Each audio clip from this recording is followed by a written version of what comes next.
মনে হতে পারে এটি কোনো খেলনা, কিন্তু না, এটি আসলে এক কিশোর উদ্ভাবকের হাতে তৈরি বাস্তব ফ্লাইং প্লেন। গ্রামের ছেলে, কিন্তু স্বপ্ন তার আকাশ ছোঁয়া। আর এবার বাস্তবে রূপ নিল ঝিনাইদহের কোটচাঁদপুরের এসএসসি পরীক্ষার্থী সাকিব আল হাসান অঙ্কনের সেই স্বপ্ন। নিজের হাতে তৈরি করেছেন একটি ফ্লাইং প্লেন, যা সফলভাবে উঠছে স্কুল মাঠের আকাশে।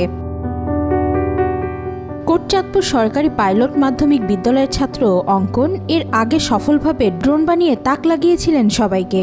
এবার তিনি 4 মাস সময় নিয়ে তৈরি করেছেন একটি প্রযুক্তি নির্ভর ছোট প্লেন, যা স্থানীয় স্কুলের মাঠে সফলভাবে আকাশে ওড়ে। দৃশ্যটি প্রত্যক্ষ করে চমকে যান উপস্থিত সবাই।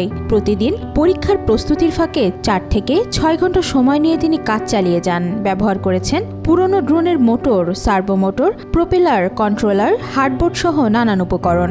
এটা তৈরি করতে আমার 4 মাস সময় লাগছে। 4 মাস প্রতিদিন 4-5 ঘন্টা করে সময় দিতাম এটার পেছনে।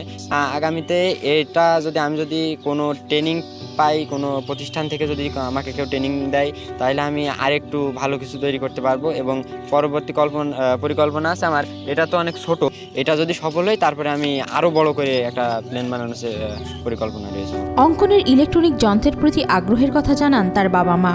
আমার ছেলে অঙ্কন, সে ছোটোবেলায় থেকেই ইলেকট্রিক বিষয়ে খুবই আকর্ষিত এবং সে প্রচেষ্টা চালায় যায় তার এই বিভিন্ন রকম জিনিস তৈরি করার জন্য। সে নিজেই টিফিনের টাকা বাঁচিয়ে বিভিন্ন রকম সরঞ্জামাদি ক্রয় করে এবং দেখি সবসময় লেগেই থাকে বিভিন্ন রকম খেলনা তৈরি করার জন্য। তার প্লেন আজ আকাশে উড়ছে, তার প্লেনটি দেখে আমরা খুশি, গ্রামবাসীও সবাই খুশি এবং বিভিন্ন দূর দূরান্ত থেকে এই প্লেন দেখতে মানুষ আসছে।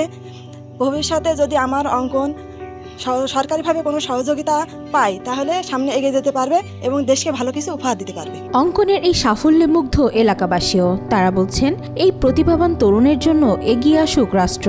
অঙ্কন ভাইয়া যখন প্লেন উড়ায় আকাশে, তখন সত্যি প্লেনের মতন লাগে। তাই আমরা প্রতিদিন অঙ্কন ভাইয়ের সাথে এসে প্লেন দেখি।